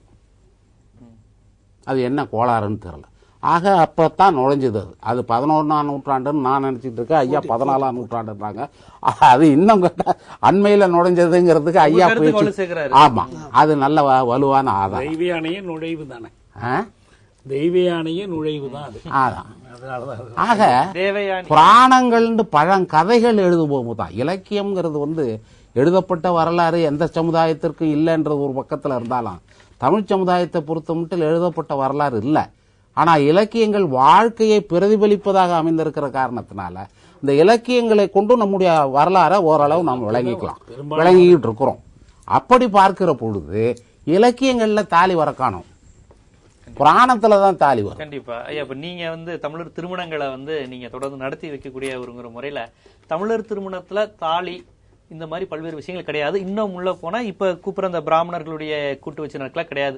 அம்மா வயதுல மூத்தவர்கள் தாய்மார்கள் ஆசீர்வாதத்தோடு ஒரு பூச்சூடி தான் திருமணம் நடைபெற்றது ஒழிய இந்த ஆடம்பர திருமணங்கள் தாலி இதெல்லாம் கிடையவே கிடையாதுங்கிற வாதம். நீங்க எப்படி பாக்குறீங்க? தமிழர் திருமணம் சொல்லலாம், ஆடம்பர திருமணம்ன்றது அது வேறு. ஆக ஆடம்பரத்துக்கு போக வேண்டாம், மரபுகளை பத்தி நம்ம பேசுவோம். இப்போ அதுக்கு முன்னால் ஒரு வார்த்தையை சொல்லலாம். ஐயநாதன் ஐயா அவர்கள் ஒன்று சொன்னார்கள், ஆன்மீகத்தை பற்றி சொன்னார்கள். இவர்கள் அதுக்கு எதிர்கருத்தை எடுத்து சொன்னார்கள். தமிழர்கள் எல்லா காலத்திலேயும் அவர்கள் தெய்வம் கொள்கையினராக இருந்திருக்கிறார்கள். நீங்கள் தொல்காப்பியத்தை தூக்கி போட்டு தமிழ்னு சொல்ல முடியாது. நீங்கள் தொல்காப்பியத்தில் 12 இடங்களில் கடவுள் பேசப்படுகிறார். எல்லாருக்கும் தெரிஞ்சது என்னன்னாக்கா, சொல்லுங்க, நான் குறுக்க வரல. கடவுள்ங்கிற சொல்லு தொல்காப்பியத்தில் இருக்கா? ஆமாங்க, திருக்குறள்ல இருக்கா? கடவுள்கிட்ட சொல்லு தொல்காப்பியத்தில் இருக்கு. இது தொல்காப்பியத்தில் மெய்யியல் நான் முழுக்க எடுத்து ஆராய்ச்சி எடுத்து எழுதுனது. கந்துழிய சொல்றீங்க? கந்துழியில வழிபடு கடவுள் நிப்புறம் காப்ப பழிதீர் செல்லும் என்று அப்படின்னு சொல்லி வர. அதுவும் முதல்ல இதுவே தானே தெய்வம். கருப்பொருள் என்னன்னு சொல்லும் போது தெய்வம் உணாவே புட்பறை யாழோடு செய்தியின் பகுப்படு என்று வருகிறது. அது தெய்வம் வருது. தெய்வம் சொல்ல சுமார் ஒரு 6-7 முறை வருது. 12 முறைக்கு மேல கடவுள் இது வருது. இந்த திருமணத்தையே கடவுள் பேணி தான் செய்யணும்ட்டு நம்முடைய கடவுள் பேணி நல்லா கவனிக்கணும். அதாவது என்ன பண்ணுன்னா, திருமணத்தை செய்வதற்கு இப்ப 2 ஆதாரங்களை வைத்து மரமிலடிகள் முதல் கொண்டு இப்ப ஐயா வரைக்கும் இவங்களுடைய இடத்துலயும் எடுத்து பேசுறதுக்கு 2 பாட்டு தான். ஒன்னு 86வது அகநானூறு, இன்னொன்னு 136வது பாட்டு அகநானூறு. இந்த 2 பாட்டையும் எடுத்து முழுமையாக எடுத்து பார்த்தீங்கன்னா அதுல என்ன சொல்லுகிறாருன்னா, அவங்க அந்த பாற்றிய ஒரு கடவுள் பேணின சகட மண்டிய துகள்தீர் கூட்டத்து 136வது பாட்டு. கடிநகர் புனைந்து ஊரெல்லாம் கோலம் புனைந்து கடிநகர் புனைந்து கடவுள் பேணி பருமடம் உழவோடு பருவப்பனை இமிழ. இதெல்லாம் இதுல தான் வருது, அகநானூர்ல தான் வருது. அதே மாதிரி இன்னொரு பாட்டு இது அடிப்படையா வச்சா மரபு இது எழுதுறாரு, எப்படி தமிழர் திருமணம் நடந்தது என்பதெல்லாம் எடுத்து எழுதுறாரு. அதே மாதிரி பாத்தீங்கன்னாக்கா 86வது பாட்டுலயும் அவங்க வரிசையா சொல்லும் பொழுது இவர் வாலிழை மகளிருக்கு 4 கூடின்னு வருது. அப்ப என்ன பண்றாங்க, அவங்க இந்த 4 பேரும் இழை போட்டவங்க தான் அவங்களுக்கு தண்ணி ஊத்தணும். இப்ப ஐயா சொன்னார் முதல்ல அவங்களுக்கு தண்ணி நீராட்டணும். தாலி போட்டு 4 பேர் மட்டும்தான் அந்த மூத்த மகளிர் அவருக்கு தண்ணீர் நீராட்ட வேண்டும் என்று வந்த போது அதுக்கு ஒரு நிபந்தனையை கொடுக்குது அந்த 86. சிலப்பதிகாரத்திலே தாலி இருக்குங்கிறீங்களா? இதுங்க சிலப்பதிகாரத்துல தாலி, சிலப்பதிகாரம் அதுக்கு முன்னால தாலி இருக்குங்கிறீங்க. ஆமாங்க, அதுதான் சொல்லிட்டு இருக்கேன். அதுக்கு பேரை என்ன சொல்றேன்னா, திருமணத்தை சொல்லும் போது இழை அணி சிறப்புன்னு சொல்றேன். அது பேர இளையணி சிறப்பின் பெயர் பாற்றி ஆனா அந்த ஆண்கள் அணிகின்ற அந்த தாலி தான் இந்த யார் சொன்னாங்க? ராஜமாணிக்கனார் சொன்னதெல்லாம் முழு தவறு என்பதை நான் முழுமையாக எழுதி அதற்காக தனி அவர் நாத்திகரோ திராவிட நிச்சயமா தெரியும். அவர் சேக்கிழார் பத்தி எழுதினவர் தமிழ் அறிஞர். இன்னும் சொல்ல போனா எனக்கு தூரத்து உறவு, அது வேற விஷயம். ஆனாலும் அவர் செய்த தவறுகளை நான் எடுத்து காட்டியிருக்கேன். அவர் செய்த என்னன்னா ஒன்னும் இல்ல, சிலப்பதிகார மாப்போசிங்க அவருக்கு சண்டை வந்தது. அந்த மாப்போசி அவர் எடுத்து எழுதும்போது என்ன சொல்றாருன்னா, இது அவர் மங்களாணி அதிலே இருந்திருந்தாங்க. அதுல மாப்போசி எடுத்து போற்பவராக இருந்து அதுக்காக அவருக்கு அறிவே இல்லைன்னு சொல்றீங்க. அதுக்கு அறிவு இல்லைன்னு சொல்லல, அவருடைய இலக்கிய எதையும் தெரியாத ஒரு சிலப்பதிகாரத்துல தான் அவர் சொல்றாரு. நல்லா தெரியுதுங்களா? சிறப்பு செல்வரானார். அப்ப அதை தோய்ந்தவர். ஆகவே அவரோட இப்ப இவரு ஒண்ணு ராசமாணிக்கன் தோய்ந்தவர் சொல்ல முடியாது. சிறந்தவர் அவர் சேக்கிழார்ல தோய்ந்தவர். இப்ப அவர் சொல்கிறார், அரசு எழுந்ததோர் படி எழுந்தன அகலுள் மங்களம் அணி எழுந்து, மங்கள அணி எழுந்து. மங்கள அணின்னா தாலிங்கிறதுக்கு என்ன அடையாளம் போட்டிருக்காங்க? மங்கள அணி என்பது தாலி ரெண்டு பொருளுங்க. நீங்க டிக்ஷனரி படிச்சிருக்கீங்களா? நான் நிகண்டு படிச்சேன். நிகண்டு முழுமையாக இந்த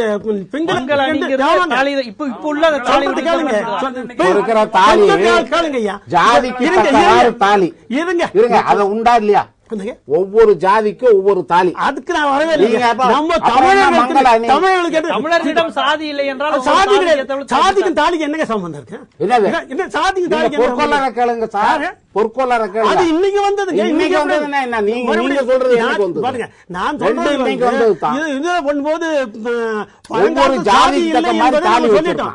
ஆனால் இந்த சாதி இல்லாத காலத்திலேயே அவர்கள்ட்ட தாலி இருந்திருக்கிறது. இதுக்கும் முன்னால இந்த சிலம்பதிகாரத்தை சொல்லும் போது அவர் என்ன சொல்றாரு? மங்கள அணி என்பதற்கு நிகண்டுல என்ன பொருள் சொல்லியிருக்காரு? ரெண்டு பொருள் இருக்கு. ஒன்னு இயற்கை அழகு, இன்னொன்னு இந்த திருத்தாலி. ரெண்டும் பொருள் இருக்கு. என்ன எடுத்தோட காட்டணும். நான் 5000 அந்த 5000 கன்னிகளை முழுமையாக படித்தவன். இந்த இதை இங்க பேசும்போது இவர் என்ன பண்றாரு? அடியாருக்கு நல்லார் உரை எழுதுகிறார். அதுக்கு என்ன எழுதியிருக்காருன்னா, மங்கள அணி எழுதுனா முன்னால ஊழல் வச்சிருக்காரு. திருத்தாலியை கொண்டு போய் ஊழலம் எடுத்து சென்றிருக்கிறார்கள். அரசு வந்தால் எப்படி அதற்கு ஆடம்பரம், அதே ஆடம்பரத்தோடு போய் இந்த இடத்துல மங்கள அணினா இயற்கை பின்புறத்தாலி இருக்க, பின்புறத்தாலி வருது முதுகுல தொங்குற தாலி. அதுல எங்க இருக்கு உங்க இலக்கியத்துல? சொல்லுங்களா? இன்னொன்னு என்னென்ன முதுகுல தொங்குற தாலி. இன்னொன்று தாலி என்பது தாலி என்பது பிராமணர்களுக்கு கிடையாது, அவங்களுக்கு இல்லாதது. அவனே படிக்கிறேன். நான் கேட்பது என்னன்னா, நீங்க இன்னொரு விஷயத்த சொன்னீங்க, அவங்க தான் நம்ம அடுத்த இதுல வச்சுக்குவோம். நான் உங்களிடம் கேட்பது இந்த சதுர்வேதி மங்களங்கள், அதாவது நீங்க நம்ம பெருமையா இன்னைக்கு வரையும் சொல்றது சோழர் காலம் தான். பாண்டியர் காலத்தை கூட சொல்ல மாட்டாங்க. அதை கூட சொல்லுவாங்க, பாண்டியர் காலத்துலதான் அந்த ஆரிய படை கடந்த நெடுஞ்செழியனுடைய வரலாறுலாம் இருக்கு. ஆனா பாண்டியனை பத்தி தமிழ் சமூகம் பெருமையா போற்றுவது கிடையாது, சோழர்களை தான் சொல்றாங்க அப்படின்னு. அப்ப இந்த ராஜராஜ சோழனை பற்றி, ராஜேந்திர சோழனை பற்றி, குலோத்துங்க சோழனை பற்றி, கல்லணை கட்டினார், இதையெல்லாம் தாண்டி அவர் காலத்தில் தான் இந்த மாதிரி உழைக்கும் மக்களுக்கு எதிராக வரி போடப்பட்டது, இறையிலி, நீங்க கூட சொன்னீங்க சதுர்வேதி மந்திரங்கள், இந்த மாதிரி நிறைய பேர் கொடுக்கப்பட்டதெல்லாம் அதெல்லாம். ஆனா அந்த காலகட்டத்தை அவங்க பெருமையா சொல்வதிலிருந்தே தமிழர் பண்பாடு எதுங்கிறதுல இவங்க பிறந்துட்டாங்கிறாங்க. இந்த வார்த்தை எப்படி வைக்கிறீங்க? அதான் முழுமையா படிக்காததுதான். நம்மளுடைய தமிழருடைய நம்ம பார்த்தோம் அப்படின்னா ரொம்ப ஆழமானது. அப்ப ஐயாவை போன்றவர்கள் ஐயம் தெரிவிக்கவும் உரிமை உண்டு, அதை நம்ம பாத்துக்கிறோம். ஐயா சொன்ன சான்றுகளும் கவனிக்கத்தக்கது, ஆய்வுக்கு உட்படுத்தப்பட வேண்டும், சரி என்று வரும்போது ஏற்றுக்கொள்ளப்பட வேண்டும். தாலியை பொறுத்த வரைக்கும் நான் முதல்ல சொல்லிடுறேன், தாலி பெண்களினுடைய வாழ்க்கையின் ஒரு நிலையின் அடையாளமாக இன்றைக்கு நிலை பெற்றிருக்கிறது. இன்றைக்கு நிலை பெற்றிருக்கிறது. அதை கழட்டி அடிக்கிறது, நீக்க முயல்வதால் பெறக்கூடிய பயன் என்று எதுவும் இல்லை, அது வெற்றியும் பெறாது. அது என்னுடைய தீர்க்கமான ஒண்ணு. இன்னொன்னு, பொதுவா பாத்தீங்கன்னா ஒளியோடு இருள் இருப்பதில்லை, மேன்மையோடு கீழ்மை இருப்பதில்லை. தமிழருடைய பண்பாடு அப்படின்னு நீங்க எடுத்துக்கிட்டீங்க அப்படின்னம்னா, அது எதுவா இருந்ததுனாலும் சரி, மெய்யியல் வரைக்கும் பாத்தீங்கன்னா திட்ட தெளிவானது. ஆனா அந்த அனுபவங்களை பகிர்ந்து கொண்டிருக்கக்கூடிய விதத்தில் இருக்கக்கூடிய பாடல்கள் எல்லாம் வெவ்வேறுபட்டவை. நீங்க பாத்தீங்க அப்படின்னம்னா வந்துட்டு ஒழிக்க நினைக்கக்கூடிய இடத்துல வந்துட்டு பெரியாருக்கு இருக்கக்கூடிய அந்த ஆதங்கமும் சாதியை வேறுபாட்டை பார்க்கக்கூடிய அந்த எண்ண ஓட்டத்தை ஒழிப்பதில் பெரியாருக்கு இருக்கக்கூடியது இது வந்துட்டு மிக ஆழமாக வள்ளலாரிலும் தான் ஓடுகிறது. அதைத்தான் நாம புரிஞ்சுக்கணும். அது அண்ணன் அது ரொம்ப அழகா சொன்னாரு. இந்த ஆண்டி தான் நாத்திகம் மட்டும் இல்ல ஆத்திகம் அப்படின்னு சொன்னாரு.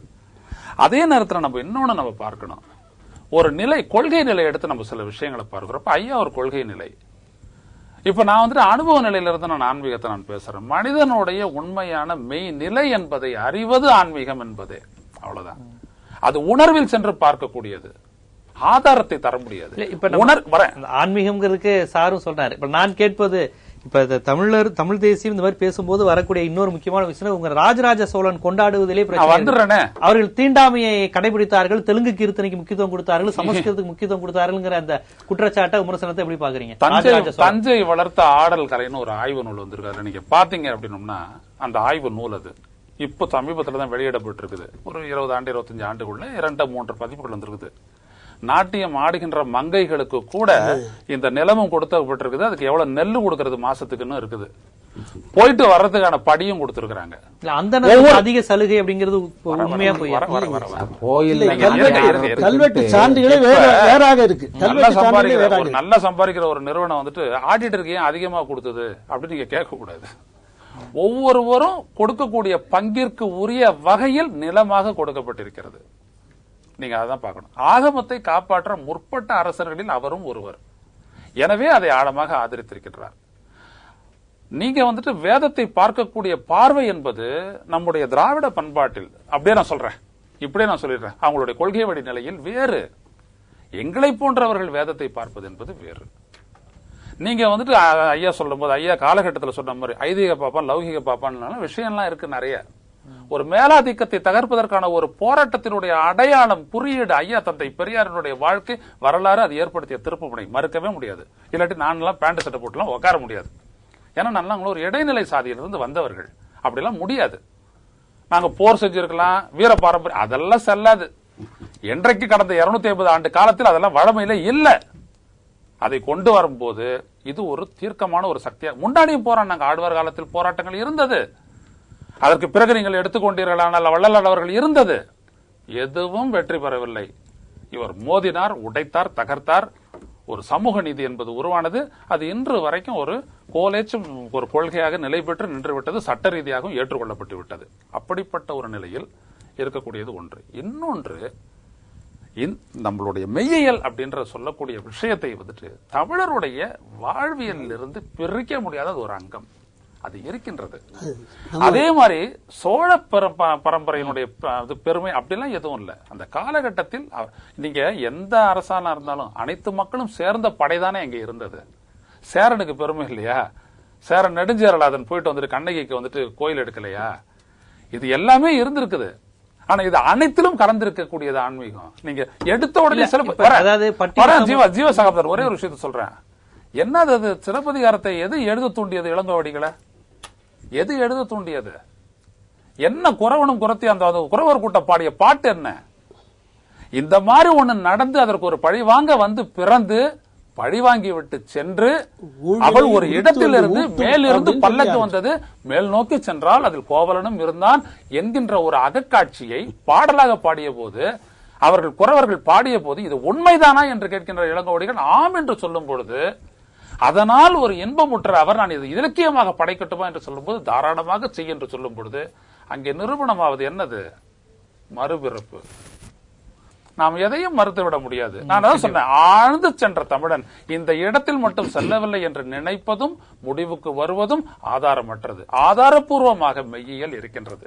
அதே நேரத்தில் அண்ணன் வைகோ அண்ணன் எனது அண்ணன் தியாகு அவர்களோ ஐயா அவர்களோ சொல்லக்கூடிய அந்த சாதியம் என்பது நம் கழுத்தை மொட்டை கத்தியை வைத்து அறுக்கக்கூடிய ஒரு விடயம். அதிலிருந்துதான் இந்த தமிழ் சமூகம் இடறி விழுந்திருக்கின்றது.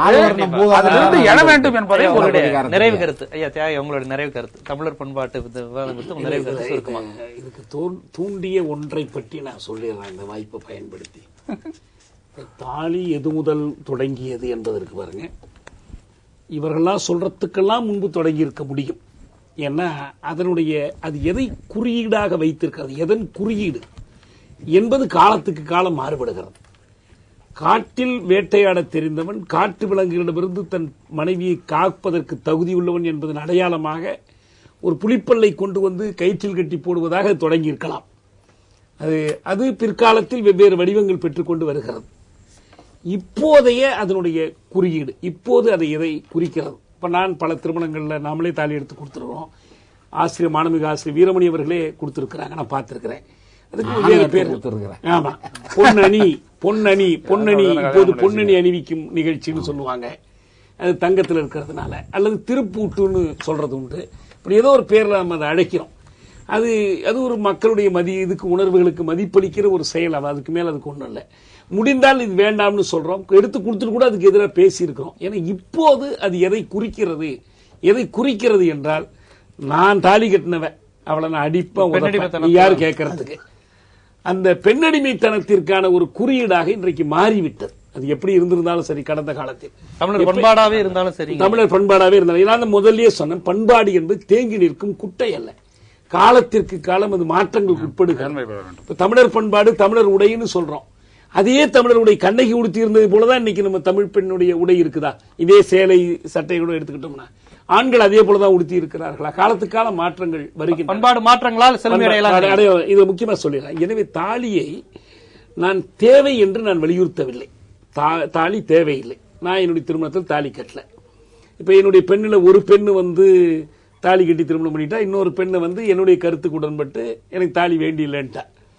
சரி, ரெண்டு பேருக்கு சமத்துவமாக மாலை மாற்றுதலோ மோதிர மாற்றுதலோ ஒரு சமத்துவத்தை குறிக்கிறது. ஆனா தாலி அணிவித்தல் அப்படி குறிக்கிறது அல்ல.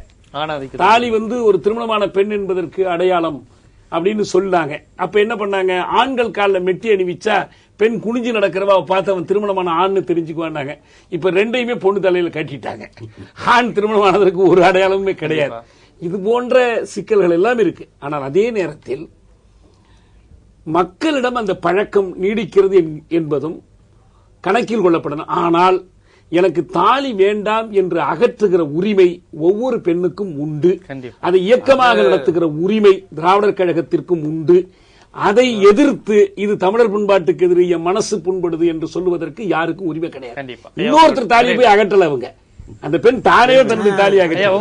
உங்களுடைய நிறைவு கருத்து, இந்த விவாதத்தின் நிறைவு கருத்தா நீங்க என்ன சொல்ல வர? தமிழருடைய பண்பாடுங்கிறது தொடக்க கால பண்பாட்டுக்கு நம்ம இலக்கியத்தை ஆதாரமா கொண்டாலும் கூட இடையில வந்து புகுந்தவர்களுடைய அவர்களுடைய பண்பாட்டினுடைய திணிப்பின் காரணமாக இந்த பழைய பண்பாடு முழுமையாக அழிக்கப்பட்டு ஆரிய பண்பாடு தான் இன்றைக்கு நிலை வருகிற நிலை. பண்பாடுனா ஆரிய பண்பாடு கலந்துருச்சு. அதுதான் அதற்கு ரொம்ப ஆதாரமாக அரசனாக இருந்து அதை ஆட்சி மூலமாக அதை நிறுத்தியவன் ராஜராஜ சோழன். தெலுங்கு பார்ப்பனர்களை கொண்டு வந்து கோயில்ல அர்ச்சனைக்கு ஏற்பாடு செஞ்சான். அது போல தெலுங்கு பெண்கள் பண்பாட்டு அழிப்புங்கிறீங்களா? ஆமா, யாரு எங்க நின்னாங்க, யாரு எங்க நின்று வேதம் பண்ணாங்க, யாரு போயிட்டு பூஜை பண்ணாங்க, வரலாறுகள்லாம் இருக்கு. அடிப்படையில சோழன் பேர்ல தமிழ் மன்னர்கள் ராஜேந்திரன் தான், குலோத்துங்க பேரே தமிழ் பேர் இல்லைங்கிறீங்க. ஆமா, எப்படி தமிழ் பேரு இல்லைன்னு நானா சொல்லி தெரியணும் உங்களுக்கு. அந்த மாதிரி அதே மாதிரி கெடுத்தான். 400க்கு மேற்பட்ட வரிகள் அவன் போட்டு இறையிலி நிலங்களாக பார்ப்பனர்களுக்கு கொடுத்து பார்ப்பனர்களை வளர்த்தான். கோயில்ல நாட்டியம் ஆடுறதுக்காக தேவரடியார்களை அங்கிருந்து இங்க கொண்டு வந்து வச்சு தமிழ் பண்பாட்டையே முழுக்க சிதைத்த முதல் பாவி ராஜராஜ சோழன். இருக்கு கெட்டு போன பண்பாடு. இப்ப நீங்க வந்து தாலி இதெல்லாம் தமிழர் பண்பாட்டுல இருந்து இருக்கு, இறைவணக்கம். இப்ப அவங்க என்ன சொல்றாங்க, பகுத்தறிவுக்கு ஒவ்வாதது, இது ஒரு அடிமை சின்னம் அப்படிங்கிறப்ப அதை மாற்றிக்கலாமே அப்படிங்கிற ஒரு கருத்து வருது. என்ன சொல்றேன்னாக்கா, பகுத்தறிவுன்னா உடனே கடவுள் இல்லன்றதான் பகுத்தறிவு. கடவுள் மறுப்பு வேணாம் ஐயா, கடவுள் இருக்கு இல்லைங்கிறது சம்பந்தமே கிடையாது. பெண்ணடிமைத்தனம் பகுத்தறிந்து தெரிந்து கொள்ளுதல், அது பகுத்தறிகிறதுனால உடனே கடவுள் இல்லைன்னு சொல்றது இல்லை. கடவுள் இருக்கிறான்னு சொல்றதுக்கே பகுத்தறிஞ்சா சொல்ல முடியும். ஆகவே அது ஒரு பக்கம் போகட்டங்க. இப்ப என்ன சொல்றேன்னா, தாலி என்கின்ற பண்பாடு என்பது அவர்களுக்கு இல்லாதது. இந்துலால அது இல்லாமல் ஆக்கினது அவர்கள் தான் பண்ணான், ஆரியன் தான் பண்ணான். அது வந்து படிக்கிறேன் பாருங்க. சொன்ன ஒரு முக்கியமான விஷயத்தை பதிவு பண்றேங்க. இது பாருங்க, இந்த பாணி கிரகணத்துக்கு முன்னால் வெகு நாளை நம்முடைய சம்பிரதாயப்படி மாங்கல்ய தாரணம் என்ற சுபகர்மம் அனுஷ்டிக்கப்படுகிறது. மாங்கல்ய தாரணத்துக்கான வேத மந்திரம் ஒன்றும் இல்லை. இது காமவாடி மடம் போட்டு பண்பாடுங்கிறது நீங்க உறுதியா சொல்றீங்க. நான் கேட்பது இது பண்பாடு அப்படிங்கிறது ஒரு பெண்ணு பண்பாடு தாலி கிடையாது. நான் முதல்ல சொல்றேன், அதை நிறுவறேன். இல்ல நீங்க சொல்லிட்டீங்க, போன முறையே சொன்னீங்க. ஒரே இது திராவிட மக்கள் பதிவு பண்ணு. திராவிட மக்களிடையே இந்த மாங்கல்ய தானம் என்ற பழக்கம் தொன்று தொட்டு இருந்து வருவதாகவும் கொண்டு வருவதாகவும் இருக்கிறது. இது விவாக மந்திராத்தங்கள் என்ற காமகோடி புத்தகத்தை போட்டிருக்கு. இது காமகோடி மடம் சொன்னது. இதுக்கு நான் அதுக்கு மேல சொல்லல. அடுத்து உங்களுடைய கேள்வி சொல்லுங்க. இல்ல இது பெண்ணடிமைத்தனம் அப்படின்னு சொல்ல வரக்கூடிய இல்லை என்பதற்கு நான் ஒரு உதாரணம் சொல்லுங்க. தாளம் என்பதுதான் அடிச்சொல், வேர் சொல். அதுக்கு எட்டிமாலஜிக்கல். தாளம்னா பனை ஓலைன்னு பேர். அது தாளம்னா பனை ஓலை. தாளம் என்கின்ற பனை ஓலையில அவன் பெண்ணுக்கு உறுதிமொழி கொடுக்கிறான். என்னன்னா இதுதான் தொல்காப்பியத்தில் வருது. பொய்யும் வழுவும் தோன்றிய ஐயர் யாத்தனர் கரணம். கொஞ்சம் ஐயர் யாத்தனர் கரணம். அந்த ஐயர் வந்து இந்த ஐயர் இல்ல, அங்க இடைச்சங்க காலத்துல இருந்து இந்த ஐயரே வரல. அங்க ஆப்கானிஸ்தானத்தோட தலை காட்டலாம். ஆக இந்த ஐயர் இல்ல, இது தமிழ் சான்றோர்கள். கரணம் என்பது சடங்குகள் அர்த்தம், பாதுகாப்பு கொடுக்கிற கரணம். கண்டிப்பா இது பெண்ணை அடிமைப்படுத்துற விஷயம் இல்ல. என்ன எழுதுறாங்க கொஞ்சம் கரணம்னா கரணம் எழுதுதல். இப்ப கூட கரணம் ஊர்ல கண்டிப்பா நம்மளுடைய என்ன எழுதுறான்னு சொல்றேன். என்ன எழுதுகிறோம்னா இவன் பொய் சொல்லிடுவான்றதுக்காக ஆண் தான் பொய் சொல்லிடுவான், அவளை போய் பிடிச்சிடுவான். என்ன எழுதி கொடுக்கிறான். இது மாதிரி நான் பொறுத்தவரை இந்த தெது தமிழர் பண்பாடாக இன்று பேணப்படுகிறது. இது தொன்று தொற்று பேணப்பட்டு வருகிறதா? அவ்வாறு பேணப்பட்டு வந்தாலும் இதில் எதையெல்லாம் எடுத்துக்கொள்ள வேண்டும் அல்லது எந்தெந்த பண்பாடுகள் இருந்தது நமக்கு பாழ்பட்டு போய்விட்டது என்பதெல்லாம் குறித்து விரிவாக பேசினோம். எதுவாக இருந்தாலும் பிறப்போக்கும் எல்லா உயிர்க்கும் என்கின்ற பண்பாடுதான் தமிழர் பண்பாடு. அத்தகைய உயர்ந்த பண்பாடு பல்வேறு பண்பாட்டு படையெடுப்புகளால் அது பாழ்பட்டு இன்று எது நமது பண்பாடு என்று தெரியாத ஒரு சூழல் போய்விட்டது என்கின்ற தளத்தில் பல்வேறு கருத்து மாறுபாடுகள் இருந்தாலும் தமிழர் பண்பாடு இன்று பல்வேறு கலப்புகளால் சீர்பட்டு விட்டது. அதை நெறிப்படுத்த வேண்டிய கடமை இருக்கிறது என்கின்ற கருத்தை வந்திருந்த ஆளுமைகள் அனைவரும் மிக ஆழமாக விரிவான தரவுகளுடன் எடுத்துரைத்தார்கள்.